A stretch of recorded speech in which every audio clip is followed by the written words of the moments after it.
muchas gracias, desde luego, a todos por haber acudido.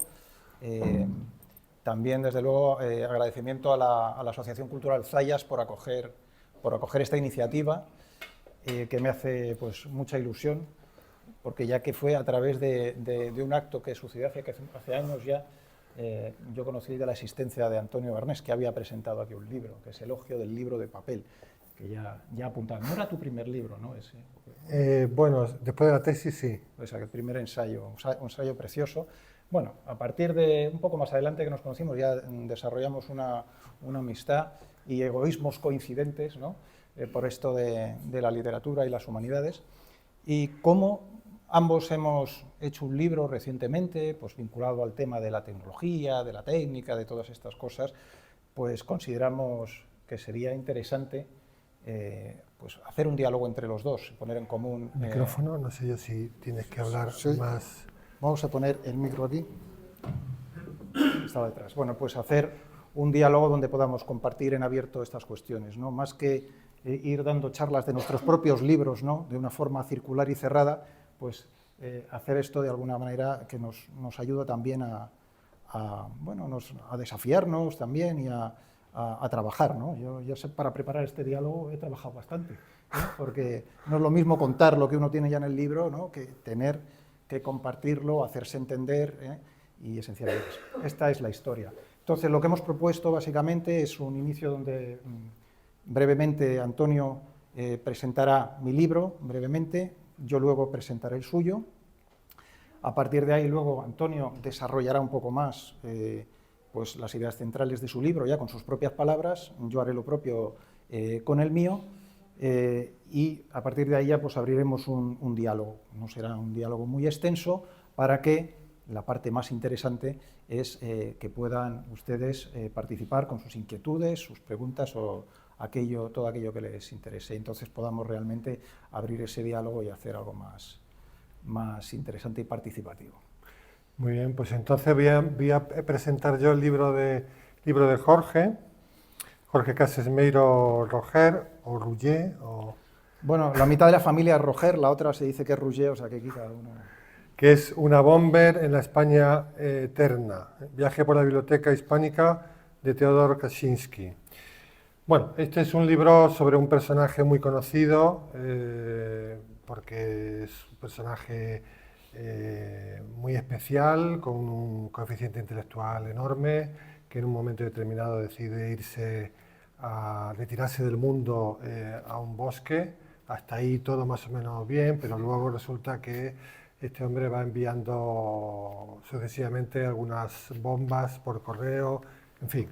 Se convirtió en el, digamos, terrorista más buscado por el FBI, pero el libro se detiene en un aspecto muy curioso, y es en la biblioteca que tenía este hombre en su cabaña, donde hay muchos libros en español y muchos libros de ensayo escritos por españoles o por hispanos, en fin, y eso es lo que él ha estudiado sobre todo, y en eso el libro es completamente pionero, ¿no? En ese aspecto. Bien, vamos a ver, este libro no es un reportaje de un periodista, este libro es el libro de un escritor. ¿Eso qué significa? Pues significa que cómo escribe es más importante que lo que escribe. Es decir, aunque a uno no le interese mucho el tema, sin embargo, leer el libro es un placer por cómo está escrito, y eso es lo que hace que una persona sea un escritor. Yo quiero relacionar a Jorge con tres personajes, con Cervantes, con Dante y con Velázquez. Con Cervantes porque El Quijote es un libro sobre el influjo de la lectura en un personaje, en Alonso Quijano. Y este libro es sobre el influjo de la lectura en otro personaje, en este caso un personaje real, pero es el mismo tema.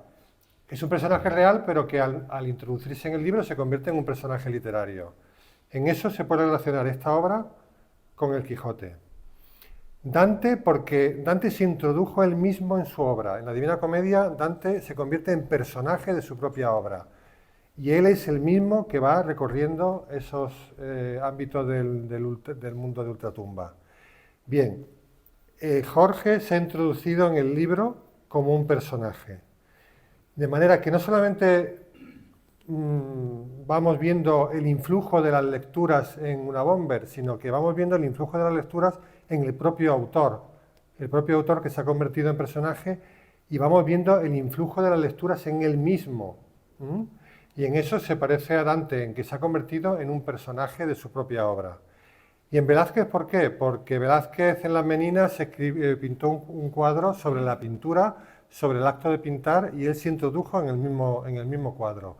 Bueno, este libro no es solamente sobre las lecturas de Unabomber, no solamente sobre las lecturas, el influjo de esas lecturas en el propio autor, sino que este libro es sobre cómo se ha escrito el libro.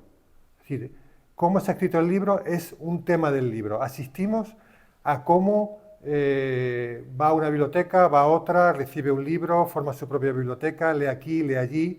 Asistimos al acto de escritura del libro, y eso, claro, eso es muy interesante.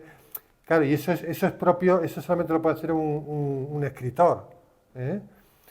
Solamente lo puede hacer un escritor, y lo hace él. Él es un escritor y por tanto es un poeta. Un poeta es un hacedor.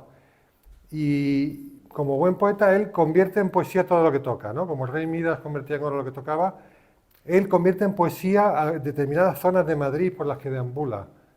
Convierte en poesía los bares, los omnipresentes bares donde trabaja. Eso es muy interesante porque Jorge es muy crítico con la civilización tecnológica que nos domina, y precisamente por eso estaba especialmente capacitado para entender a este personaje de Unabomber y para entender los libros que Unabomber leía. Pero así como Unabomber es un misántropo, de Jorge no podemos decir que sea un misántropo, porque le encuentra poesía a la zona de Madrid por la que él deambula, que no es una zona a priori particularmente bella, pero su mirada la convierte en bella, la convierte en atractiva, ¿no? Lo mismo que los bares, es decir, todo lo que toca. Y luego es un libro de un escritor también porque es un libro de libros. Es decir, aquí, claro, aparecen esas lecturas de autores, algunos muy conocidos, otros para mí totalmente desconocidos, pero cuando uno lee este libro de lo que tiene ganas es de irse al final, irse al índice, a la bibliografía y ponerse a leer uno detrás de otro todos los libros que cita, porque son interesantísimos, y todas las citas que va extrayendo de uno y de otros, bueno, te hacen descubrir a unos autores muy interesantes. De manera que, autor, la palabra autor viene del latín de augeo, significa aumentar. Un autor es el que aumenta el mundo. Yo le doy gracias a Jorge porque gracias a este libro ha aumentado nuestro mundo. Bueno, Antonio, yo a partir de aquí solo puedo caer. O sea que por mi parte podríamos dar por concluido el acto. Y no exageres. Entonces, el libro de Antonio es especialmente, tiene un vínculo directo. O sea, yo cuando descubrí el libro de Antonio dije, bueno, tenemos que hacer un diálogo. Un nuevo humanismo para la era digital, propuesta desde Cervantes y otros clásicos. Cabe destacar, poner como encabezado que este libro está prologado por Amando de Miguel. Con esto ya está todo dicho, ¿no? O sea, todo lo que pueda ya añadir al prólogo de Amando de Miguel, pues es filfa, ¿no? Porque esto ya está todo. Este es un libro que le hace a uno pensar, decía Amando de Miguel, ¿no? Dice, fíjate, ya es ambicioso el planteamiento de este ensayo, nada menos que explicar la civilización europea como un producto histórico. Ante un propósito de tal envergadura, el talante no puede dejar de ser un tanto pesimista, que conste que el pesimismo es la marca de la inteligencia sistemática. Esto a Unabomber le habría encantado. Si hubiera encontrado pesimismo, seguiría leyendo, pero yo creo que aquí encontrará más optimismo y habría cerrado el libro. Realmente el prólogo de Amando es fascinante y hace referencia aquí, dice, bueno, a ese formidable espesor de conocimientos que aunando la tradición griega, la romana y la medieval, ¿no? Es decir, es un libro de una densidad de ideas, de una erudición realmente asombrosa. Pero está escrito, como dice Amando de Miguel, dice, por fin un libro de esa densidad, pero con frases cortas, que se deja leer, ¿no? Entonces, en ese sentido es una obra interesante. Ya la cubierta del libro es un programa y una propuesta en sí misma, no porque sea especialmente bella, pero porque dice mucho. Lo que tenemos aquí es un molino, una turbina eólica, ¿no? Y el paisaje nocturno es un paisaje que está lleno como de, bueno, como de dígitos, como si fuese una serie de una matriz de algoritmos, ¿no? Incluso en la Tierra, parece que es. Y por ahí ya hay dos sombras chinescas, que son que Cervantes, ¿no? En su Rocinante, y Sancho, ¿no? Y estas sombras chinescas se están mirando, se están hablando.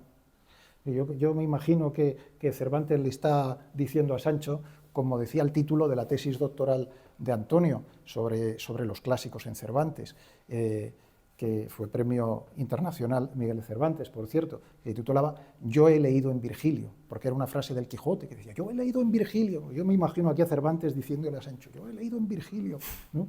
Y mientras la turbina está eólica, es un paisaje horrible, mecanizado, ¿no? Pero aquí está el diálogo humano. Y a mí me llama mucho la atención esta cubierta porque precisamente el inicio de mi libro es un largo acápite, pues una frase es la reflexión, la meditación de Cervantes, del Quijote sobre la libertad, pero está copiada de una libreta de Luna Bomber, que en castellano manuscribió, copiando en castellano, un largo párrafo, ese largo párrafo tan bonito sobre la libertad en el Quijote, ¿no? Entonces, bueno, el libro es un programa sistemático que ha desarrollado Antonio, que recoge trabajos y recoge ideas de años. Antonio es además, como se puede ver, un profesor bastante eficaz y comunica con una claridad de ideas pues importante. El libro tiene dos estros que recorren el libro, que es la primacía de la palabra sobre la imagen, ya que en esta modernidad tecnológica Antonio se refiere, no solo Antonio, sino que además coge muy bien Amando de Miguel, a esa era digital. Dice, yo no sé si el cuño ese de lo digital va a quedar en el futuro, pero sí esa sociedad icónica, esa tecnología de lo audiovisual, hemos dicho siempre, ¿no? Entonces, Antonio destaca la palabra sobre la imagen y sobre eso va construyendo. No nos olvidemos que es una propuesta desde Cervantes y la cultura clásica. Y luego está, como él ha visto en mi libro, y por eso también le ha interesado, el libro y su lector, ¿no? Cómo esas dos figuras se van entreverando a lo largo de la historia y sobre todo se desarrollan especialmente, notablemente, a partir del humanismo, con el desarrollo de la imprenta, pues el libro viene a ser una herramienta fundamental, ¿no? Y entonces se crea realmente ya de forma más masiva la figura del lector, ¿no? Y ese lector que se alimenta de libros, esos libros que van realimentando al lector. Bueno, eso es el estro del libro. Luego, en este contexto, aborda lo que él llama los acosos a este mundo clásico, a este mundo humanista, por esta civilización icónica de la actividad frenética, ¿no? De la falta del reposo, del estudio y tal, que son básicamente el Estado, la técnica, la tecnología propiamente dicha, y los medios de comunicación. Él escoge estas tres categorías para abordarlas y hacer una crítica de estas instituciones desde los clásicos, ¿no? Y entonces es fascinante cómo va los arquetipos y los modelos clásicos, ¿verdad? El héroe, el sabio, la dona angelicada, ¿no? Que tú vas cogiendo y vas contrastando con los modelos de la sociedad contemporánea y estas herramientas. Desde ese punto de vista es muy interesante, ¿no? Y luego hay una parte donde pues aborda ese desafío que decía Amando, que es pues, una serie de propuestas, que básicamente viene a ser pues, una nueva síntesis, que es lo que reivindica un poco Antonio. El objetivo que se propone, ¿no? Para meditar es una nueva síntesis del humanismo en esta era icónica, en esta era tecnológica, como quiera decirse, ¿no? Entonces, bueno, este es básicamente el programa del libro.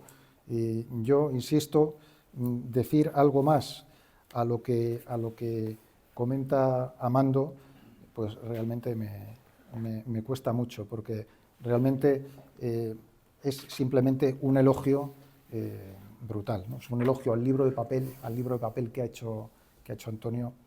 que ahí quedará. Editorial Dickinson, fuera también lo pueden conseguir. Pero bueno, a mí me interesaría, Antonio, que puedas tú, a partir de aquí, pues desarrollar un poco más. Si quieres, ¿qué es esa nueva síntesis que tú propones en este libro? Vale. Que Amando ha dicho tan complicado, ¿no? Porque este es un verdadero desafío, ¿no? Explicar la civilización europea como un producto histórico a partir de este programa de Nuevo Humanismo. ¿Cómo? Sí, yo brevemente voy a transmitir algunas de las ideas principales. Las mejores ideas que hay aquí no son mías, sino de tantos autores que a lo largo de la historia nos han ido diciendo palabras de verdad, ¿no? De hecho, la primera cita del libro es de George Steiner, en El castillo de Barba Azul, que dice: una cultura viva es aquella que se alimenta continuamente de las grandes e indispensables obras del pasado, de las verdades y bellezas alcanzadas en la tradición. Es una frase muy breve, pero que dinamita toda esa cultura de la cancelación, toda esa cultura woke, que es una cultura infantil, adolescente y agresiva, como corresponde normalmente a esa etapa de la vida cuando ha faltado un poco de educación, ¿no? Y tiran estatuas y cosas de estas vandálicas, ¿no? Bueno, vamos a ver, efectivamente yo reivindico la palabra y tomo pie de una frase que leí en el filósofo Cornelio Fabro, que decía que una palabra vale más que 1000 imágenes, en contra del tradicional refrán, y trato de argumentar por qué efectivamente una palabra vale más que 1000 imágenes y por qué conviene traspasar la barrera de la imagen para entrar en el mundo de la palabra, en el mundo del libro. El mundo del humanismo siempre ha sido el mundo del libro, y el libro es lo que nos saca de la caverna, ¿no? Yo creo que, o sea, los medios de comunicación normalmente transmiten una información fragmentaria, reduccionista, inmediata, por su propia naturaleza, pero ahora con Internet se ha acentuado esa información, esa nube de información que nos invade, y si una persona no logra salir de esa burbuja, yo creo que acaba viviendo plenamente en esa caverna platónica de las apariencias, ¿no? Y que solamente a través de la cultura del libro uno puede atravesar esa barrera. De la palabra en sí misma pasamos al diálogo, pero un diálogo con nuestros contemporáneos y también con los sabios del pasado, ¿no? Claro, un colegio, por ejemplo, que no tenga biblioteca ha renunciado a tener a los mejores maestros de la historia en su sede, porque claro, un colegio, bueno, pues tiene a sus profesores que serán mejores o peores, pero si tiene una buena biblioteca, tiene a los mejores profesores de la historia, a Platón, a Aristóteles, a Dante, a Cervantes, a Shakespeare. Por eso un colegio sin biblioteca es como un jardín sin flores, ¿no? Es como una cerveza sin alcohol, o sea, es como algo completamente descabellado, ¿no?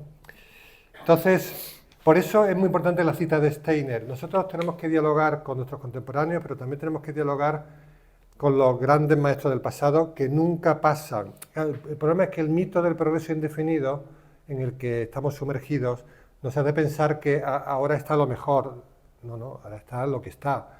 Pero hay autores que jamás pasarán de moda. Johann Sebastian Bach, Santo Tomás de Aquino, Virgilio, no van a pasar de moda nunca. Renunciar a ellos es tirar por la borda, digamos, la humanidad. Por eso, esa lectura de diacrónica, no solamente sincrónica, es decir, es muy importante, por ejemplo, para los niños, ¿no? Yo creo que a los niños darles a leer solamente libros actuales es un crimen de lesa majestad. O sea, yo creo que a los niños hay que darles libros actuales y libros del pasado.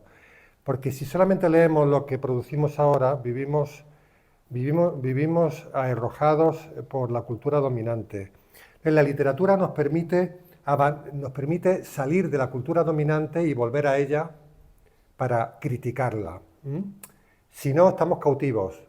Por ejemplo, cuando uno lee a los autores del siglo de oro español, uno dice, esta gente está demasiado obsesionada con el honor. Pero cuando uno, después de haber leído a ellos, vuelve a nuestra época, uno dice, no, pues nosotros estamos demasiado obsesionados con el deshonor. ¿Eh? Pero eso te das cuenta si has viajado al pasado y vuelves al presente. Por eso, bueno, luego los hombres se parecen a los libros que leen, explora un poco la cuestión de la identidad, hoy tan en boga, fruto de una cultura narcisista. Y porque Don Quijote emprende una aventura de flujo identitario, o sea, él es un día es Alejandro Magno, otro día es Amadís, otro día es Sócrates, otro día es, o sea, en ese sentido Don Quijote también es profético de nuestra época, ¿no? Y estudiar al personaje de Don Quijote yo creo que también nos ayuda a ser críticos con esta neurosis identitaria, ¿no? Aquí en un párrafo digo, Alonso Quijano emprende una aventura de flujo identitario, pero a la postre ha de admitir su condición de hidalgo, de tío, de vecino, de cristiano, antes de lector. Se puede creer que un molino es un gigante, pero la acometida encuentra piedra, no piel, ¿no? O sea, no podemos perderle el respeto a la realidad, ¿no? Bien, luego efectivamente, como ha dicho él, yo critico al Estado no porque sea un anarquista, sino critico al Estado cuando el Estado se convierte, es decir, si el Estado no está al servicio de la persona, sino que se convierte en un ser omnipotente, omnisciente, pues claro, se convierte en un peligro público, nunca mejor dicho, ¿no?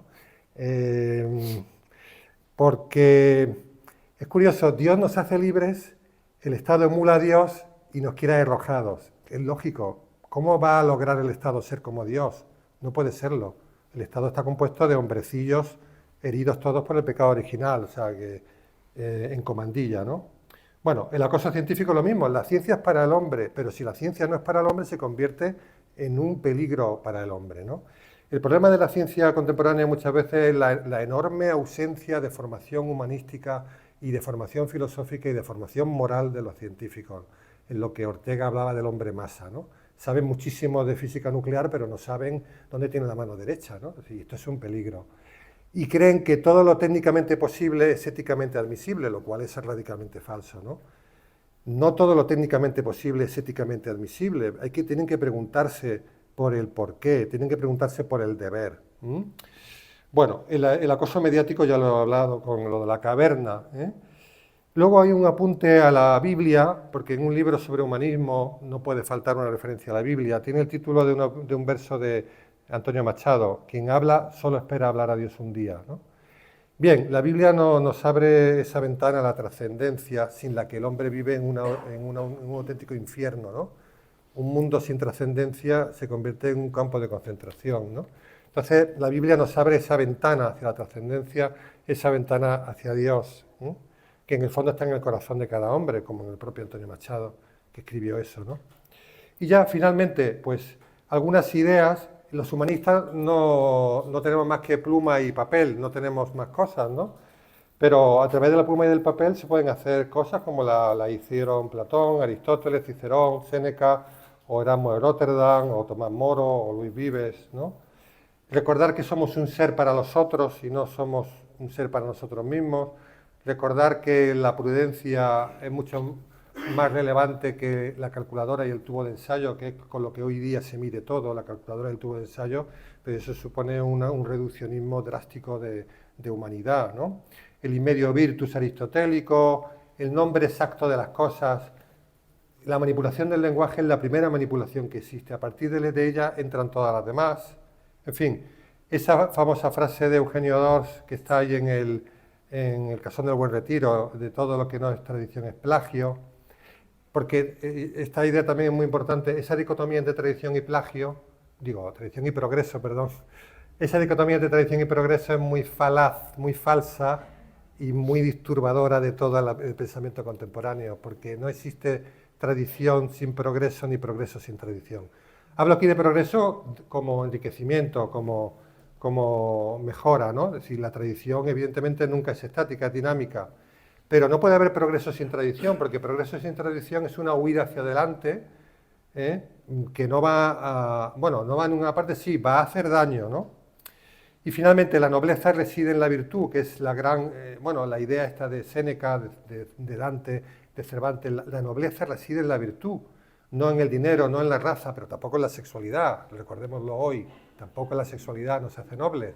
Lo que nos hace nobles es nuestras elecciones libres. Lo que nos hace nobles es las virtudes cardinales, ¿no?, que nos dieron los clásicos grecolatinos y que luego recogieron los cristianos. Bueno, esto es un poco el paseo del libro, quizás me he extendido demasiado, pero este es un poco un paseo por el libro y ahora puedes tú... He tomado nota. Bueno, en mi caso, como bien ha dicho Antonio, aquí hay digamos, un decalaje en el sentido de que el libro Antonio es un ensayo académico, es un ensayo que tiene, digamos, pues esa estructura clara de ideas que además, bueno, pues tal y como lo hace Antonio, es una gozada. Mi libro es una crónica, un ensayo literario, narrado, entonces eso marca mucho, ¿no? A mí lo primero que me ha costado al sentarme con Antonio es decir, voy a buscar, a extractar las ideas, a hacer las ideas claras, que las encontraba por todas partes, están a jirones, ¿no? Pero efectivamente, una cuestión fundamental es la que está en el libro de Antonio. Yo me pregunto, oye, ¿podemos conocer a un hombre a través de los libros que tiene en su biblioteca? Vamos a una casa, vemos los libros, ¿qué podemos aprender? ¿Podemos conocerlo? Bueno, pues yo esto es lo que he hecho con este señor. Descubro unos libros, entre ellos unos libros hispánicos, españoles, realmente que podrían estar en la biblioteca de Antonio, podrían estar aquí en una sección selecta de la biblioteca del Zayas, pero estaban en una cabaña de Lincoln, Montana, de un trampero que se dedicaba encima a enviar bombas a científicos, ¿no? Entonces, bueno, al descubrir esos libros, yo me pongo a dialogar ya con ese hombre a través de esos libros, ¿no? Pero el hombre que voy conociendo, que voy descubriendo, o que se va desvelando, pues también soy yo, en el fondo, que es la persona interesada en eso, ¿no? Entonces, esta implicación marca bastante. El libro tiene esa singularidad que noticia y explora por primera vez en la bibliografía mundial, pues esta dimensión de Luna Hombre, que no estaba ahí, los archivos estaban cerrados, no estaban difundidos, y bueno, pues digamos que han sucedido estas coyunturas, ¿no? De todas formas, de este viaje sí que puedo extractar una serie de ideas que pueda también entroncar con inquietudes de Antonio, que son básicamente pues, tres relacionadas con lo que es la técnica y otras con lo que es la libertad, por así decirlo, y con alguna sugerencia de mi instalación o ante toda esta situación, ¿no? Porque hay una circunstancia en el libro y es el momento en el que se escribe, ¿no? En el que se investiga todo esto, es el momento, digamos, es el año, bueno, se remite o narra historias de, sobre todo, final 2020, 2021, en fin. Entonces, sobre la técnica, siguiendo a un profesor de Stanford, Langdon Biner, que recoge muy bien toda la obra de Jacques Ellul, que era, digamos, el autor de La Sociedad Tecnológica, el libro fundamental para meditación de la técnica en el siglo XX, es La Sociedad Tecnológica de Jacques Ellul. Y era un poco como el libro de cabecera de Luna Bomber, ¿no? Que lo tenía ahí junto, por cierto, a una edición española de La Rebelión de las Masas. Entonces, Wiener, profesor de Stanford en los años 70, dedica un esfuerzo importante a pensar lo que es el tema de la autonomía tecnológica, que lo había pensado mucho Ellul, pero Wiener lo sistematiza de una forma impresionante en un libro que le publica el Tecnológico de Massachusetts el año 77. Luego se publica aquí el año 79. Entonces, hay tres ideas fundamentales ahí que él propone, ¿no? Dice, vamos, que son el saber, el control y la neutralidad. Dice, estos son tres tópicos, son tres lugares comunes de la tecnocracia, ¿no? El primero es el hombre, podemos decir el hombre técnico, sabe perfectamente lo que hace y lo que ha hecho. Primer tópico. Segundo, el hombre técnico tiene un firme control sobre todo lo que hace. Segundo tópico.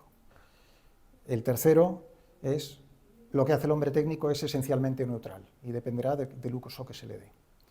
Estas son ideas que, bueno, pues insisto, son lugares comunes, ¿no? Y, ¿no? La tecnología es neutral, ¿no? El experto lo ha estudiado y tal, ¿no? Entonces, de ahí surge o de ahí emerge o sintetiza de forma muy coloquial esa idea de lo que sería la autonomía tecnológica. hay que entender que Ellul, yo hablo de técnica, como Jacques Ellul, no es el que se puede asimilar más también a la technology en inglés. En cambio, tecnología nosotros entendemos normalmente dispositivos, ¿no? La máquina.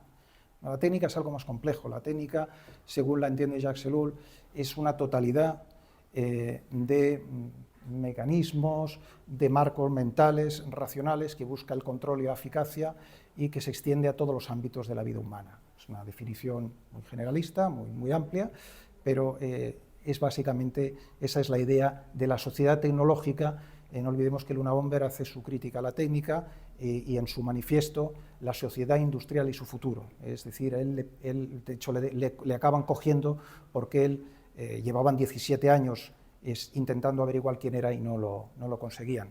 Y cómo consigue que le publiquen un manifiesto, la sociedad industrial y su futuro, donde da fe de su acción, digamos, de sus crímenes, legitimándolos como acción directa, como acción revolucionaria contra la sociedad industrial. Bueno, pues esto es lo que entiende también el Luna Bomber por técnica. Es algo que invade y que permea, que omnívoramente va, digamos, empapando y toda la sociedad, ¿no? Toda actividad humana, decía.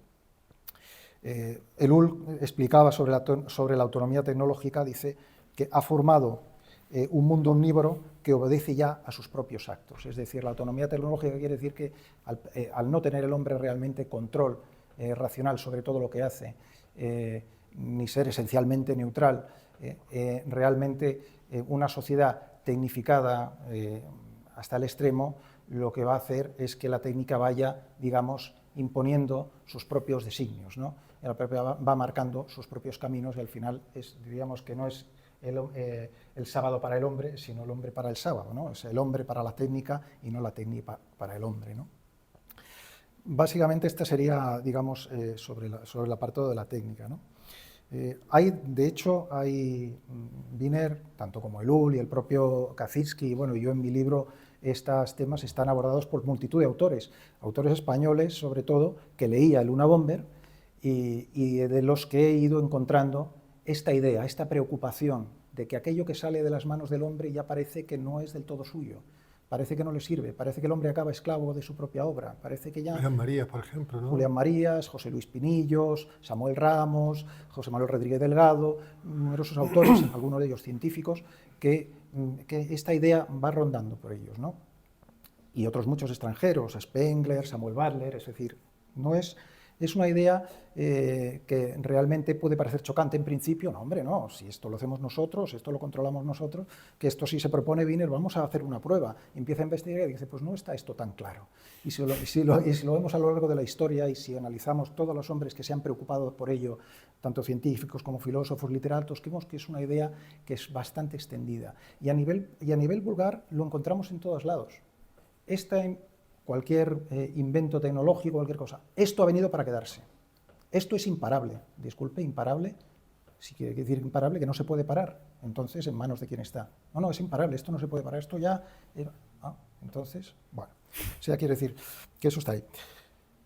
El apartado segundo, que sería, bueno, y esta sociedad técnica, esta sociedad, digamos, que progresa, como dice, de forma indefinida, según estos designios que ya no está tan claro que controle el ser humano, como el propósito es, digamos, el marco mental, insisto, es el control, porque la tecnociencia, lo que, digamos, básicamente funciona, pues, a través de la calculadora, como dice Antonio, del tubo de ensayo, pues controlando las variables, teniendo las variables bajo control.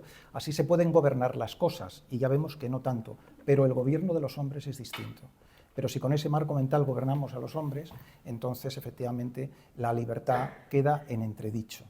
Es una de las grandes obsesiones de Kaczynski y es una obsesión también de muchos autores que yo he ido viendo dentro del libro de Luna Bomber y otros muchos, ¿no? Porque estas cuestiones ya me interesaban, ¿no? Entonces, el propio Luna Bomber ya del año 71, cuando era Luna Bomber, era Ted Kaczynski, era un matemático, un joven científico, tenía 30 años, ya escribe un protomanifiesto que lo titula El progreso contra libertad, Progress versus Liberty. Es decir, el designio de la sociedad tecnológica es incompatible con la libertad y es muy complejo, él decía, es prácticamente imposible que el desarrollo de esta sociedad no vaya a producir un estrechamiento progresivo de los marcos de la libertad humana, porque el control de la conducta humana y los controles sociales que se van a ir implementando van a ser necesarios. Y decía, el propio sistema se va a ver forzado a controlar por todos los medios posibles el comportamiento humano, en todos sus ámbitos. Entonces, esta es una idea, insisto, que no es propia de Ted Kaczynski, que él realmente esencia el Tratado de Lul, pero que está recogida por muchos otros autores, ¿no? Un autor muy interesante, granadino, el filósofo español, y quizá del siglo XIX, que reacciona más virulentamente contra la técnica, contra la industria y la modernidad, que es Ángel Ganivet, del que Luna-Bomber tenía 2 libros en su cabaña, anotados, y algunos de ellos copiaba, extractaba párrafos. Pues Ángel Ganivet es una persona que no ve en la amenaza contra la libertad, no la ve en el ámbito de la política, dice, no está en la tiranía, está en las rutinizaciones y en los mecanismos que va imponiendo para nosotros la sociedad técnica, la sociedad industrial y tal. Este va a ser el verdadero riesgo para la libertad del hombre. En fin, no se voy a decir la herida que se me va abriendo mientras hago este libro, es que el humanismo en el que yo me voy apoyando y con el que voy dialogando con este señor se va apareciendo ante mí como el verdadero precursor de la sociedad técnica. Yo tenía algunas frases, lo comentaba Antonio el otro día, en el propio libro, ¿no?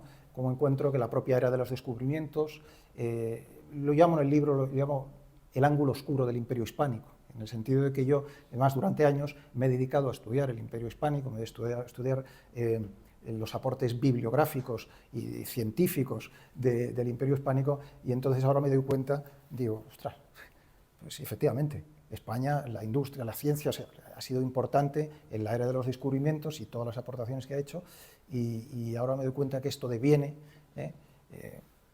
en algo que no me gusta tanto. Bueno, es un poco, se puede decir que es una verdad de perogrullo, ¿no? Es decir, yo soy hombre porque he sido niño antes, ¿no?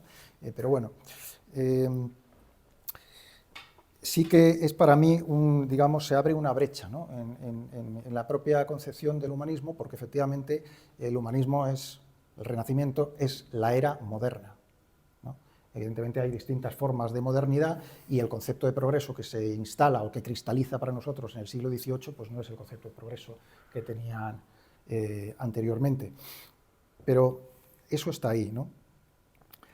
A partir de ahí, entonces, pues se abre también para mí una idea que es lo que yo he llamado, pues, por así decirlo, el gran rechazo, ¿no? Que es si realmente hay un rechazo a la sociedad técnica, si realmente la sociedad técnica es una amenaza para la libertad, es una amenaza para... Estamos hablando de categorías que son muy discutibles, ¿no? Es decir, de cómo entiende uno la libertad. Pero, desde luego, es indudable que para la libertad entendida desde un punto de vista más natural, o más salvaje, si se quiere decir, para la propia naturaleza no humana, sino para la propia naturaleza, pues el designio técnico va a ser ir controlando y modificando toda la naturaleza para meterla, digamos, en esta corriente.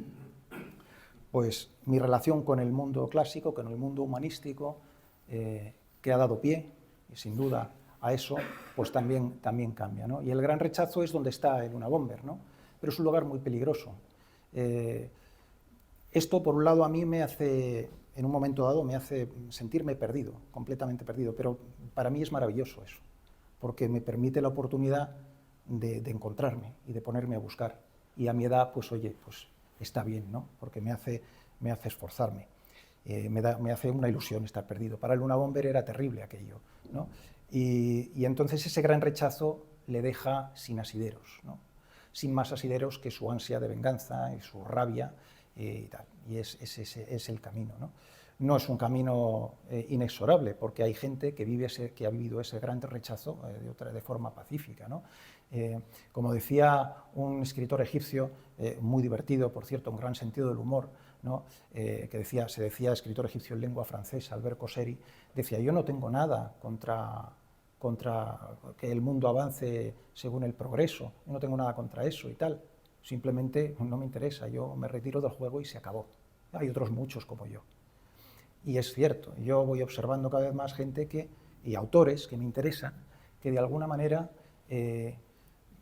pues se quieren separar de esto, pero al mismo tiempo, al separarse del mundo técnico, se tienen que separar de sus propias, os tienen que hacer un paréntesis de sus propias estructuras morales, su propia forma de escribir, su propia forma de vivir.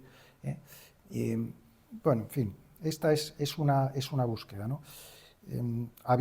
Y te hablé el otro día, que podemos comentar, sobre esa crítica precisamente que hace el Unabomber, que él hace una virulenta crítica a la izquierda, al mundo de la izquierda, ¿no? El manifiesto se ocupa grandes páginas de la izquierda porque la considera que es, como se dice, los avanzados del progresismo, ¿no? Entonces eso es terrible, pero además es una ideología que entiende él, totalitaria por necesidad, porque como es socializadora y convierte todo en público y va estrechando el ámbito de lo privado, porque prima realmente al colectivo sobre el individuo, pues lo odia. Pero al mismo tiempo, aunque siente cierta afinidad por un tradicionalismo, considera que los conservadores o que los tradicionalistas, dice directamente, yo los considero tontos, porque por un lado quieren conservar las tradiciones y los valores tradicionales, pero por el otro lado apoyan la industria y el progreso tecnológico y el económico. Dice, y es imposible que ese progreso no vaya a producir, que se va acelerando, no vaya a producir cambios bruscos en la sociedad, y esos cambios bruscos en la sociedad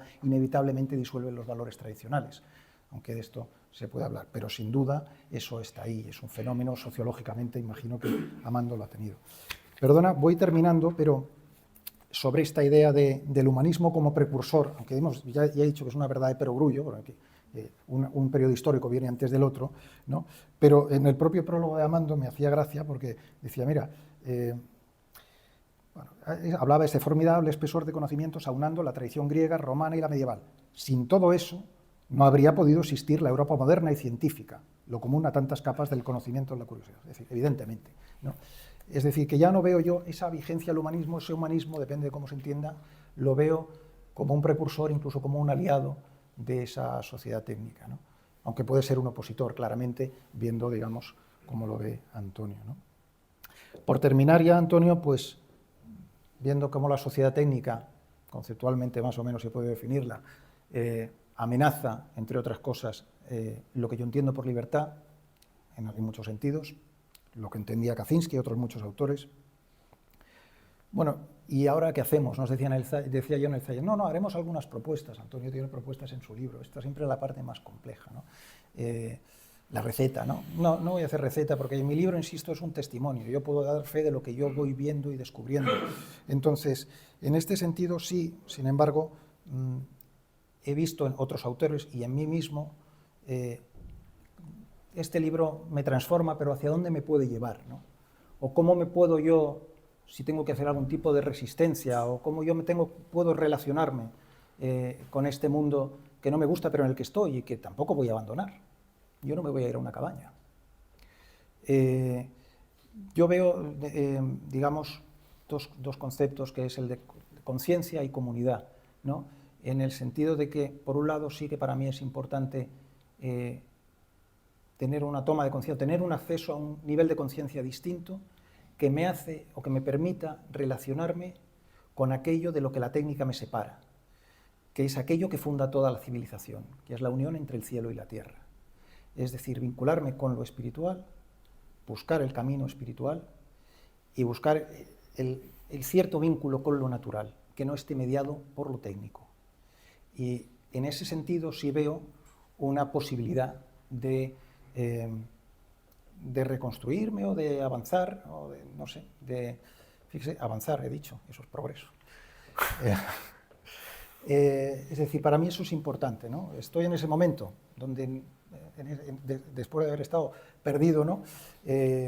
O estando perdido, veo, digamos, ámbitos donde yo puedo convivir, ¿no?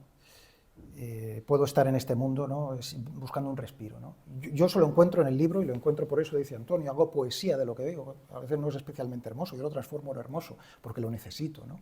Intento buscar el cielo y la tierra en todo aquello que toco y en donde estoy. Esa sería esa primera toma de conciencia, que para mí es importante porque si no parte de esa toma de conciencia no hay demás. Y ahí he encontrado contemporáneos como un escritor británico, Paul Kingsnorth, que ha hecho un camino parecido, y gente muy interesante, un irlandés, John Moriarty, ya fallecido, en fin, y otra serie de autores. Y luego, por otro lado, he dicho comunidad, es decir, en este mundo, digamos, bueno, pues globalizado, etcétera, etcétera, se hablaba de lo local, ¿no? Es decir, buscar o encontrar redes comunitarias en las relaciones más inmediatas que yo tengo, ¿no? Que me permitan tener vínculos sin pantallas mediante, ¿no? La familia, los amigos, los vecinos. Por eso decía los bares. Yo soy un tipo muy doméstico, ¿no? Estoy mucho en casa y entonces, si a mí me llegan a decir de niño que pasaría tantas horas de mi vida delante de la pantalla de un ordenador en mi casa, yo habría dicho, no, yo no quiero eso para mi vida, eso no puede ser. Entonces, para mí, los bares es un encuentro con el vecino, es un encuentro humano, ¿no? Y es un encuentro cercano. Entonces, y vivir en un sitio donde hay barrio y crear un poco ese barrio. Y no necesito asociarme a la asociación del barrio vecinal, no, pero estás ahí, ¿no? Entonces, ese tipo de, es decir, desconectar de ciertas cosas para reconectar con otras.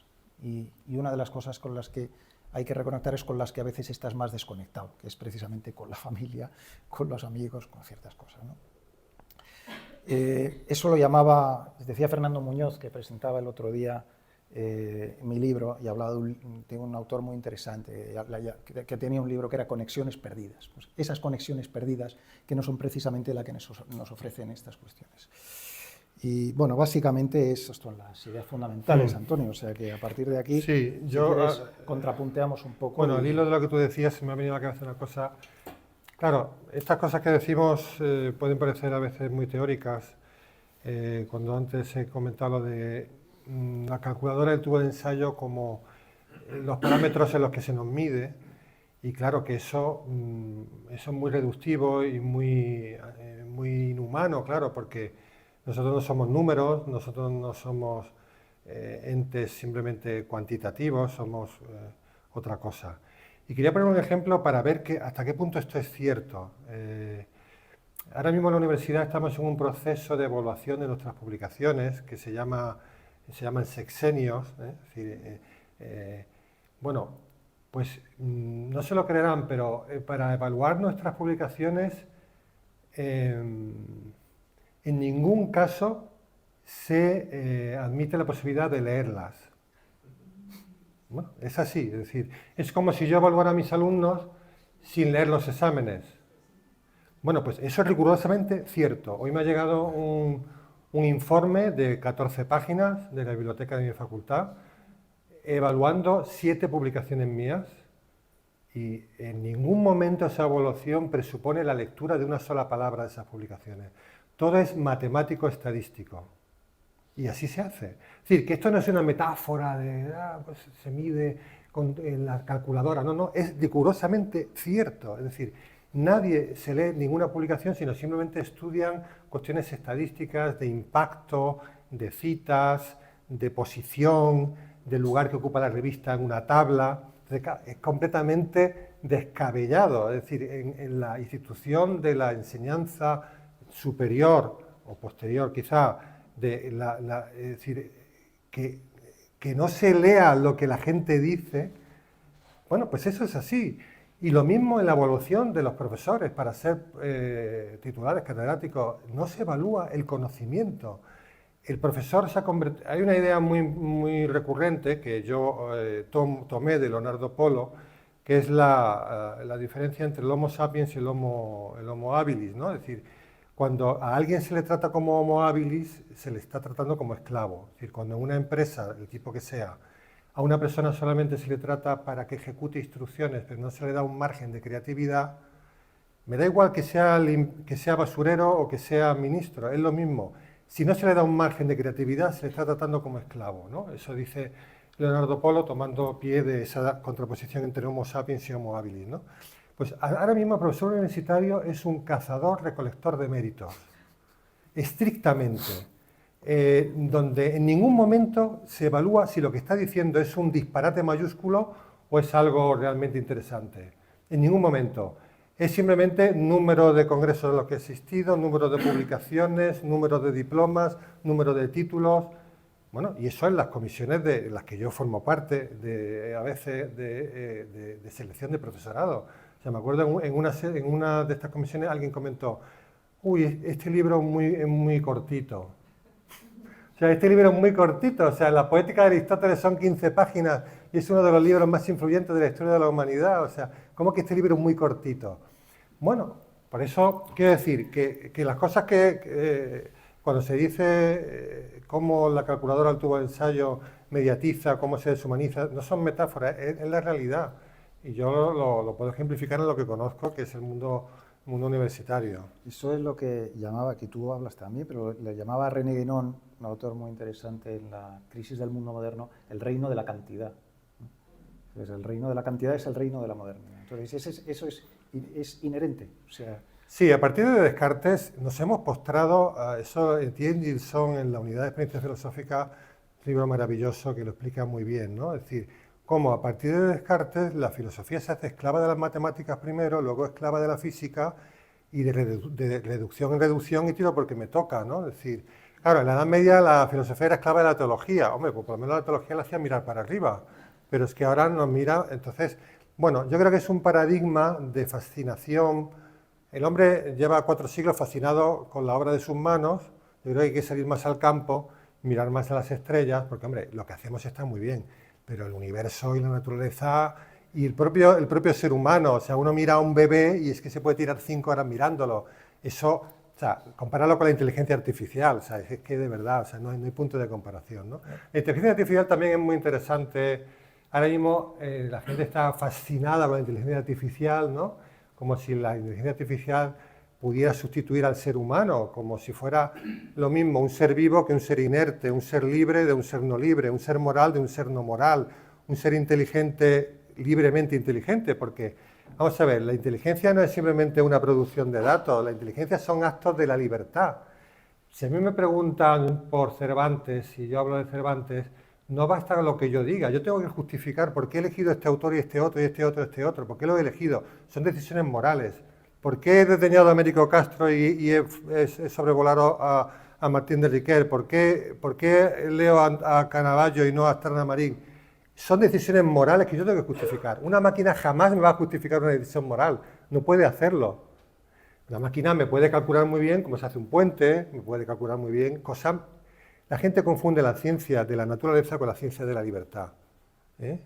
Y asimila la ciencia de la libertad a la de la naturaleza, con lo cual lo que hace es cargarse la libertad. O sea, el mundo de la creatividad no lo puedo medir nunca con las estadísticas. No podemos gobernar a base de estadísticas, tenemos que gobernar con prudencia. O sea, tendrían que los políticos leer el Conde de Lucanor y o sea, aprender un mínimo de prudencia, porque es todo con la calculadora, ¿no? A ver qué dicen las redes sociales, qué dicen. Bueno, entonces, bueno, quiero decir que estas cosas son vitales y están en nuestra vida, ¿no? bueno, al referir a esa inteligencia artificial, me estaba acordando de un tecnólogo, precisamente, Joseph Eisenbaum, que es uno de los pioneros de la inteligencia artificial, creó el primer programa, digamos, de comunicación, el primer terapeuta artificial, que fue el programa ELIZA, ¿no? En los años 70. Este hombre era matemático, físico, se dedicó alemán, llegó al Tecnológico de Massachusetts, ¿no? Y luego se convirtió un poco en la oveja negra, ¿no? Del Tecnológico de Massachusetts, un tipo un poco rebelde, ¿no? Y hizo un libro fascinante en los años 70 que está traducido al español, es La frontera entre el ordenador y la mente. Pero más interesante todavía que eso es la entrevista que le hicieron 2 españoles para una revista de la Fundación Telefónica, Telos, el año 90 y tantos. Le hicieron una entrevista, fueron a verle, a hacerle una entrevista en profundidad, ¿no?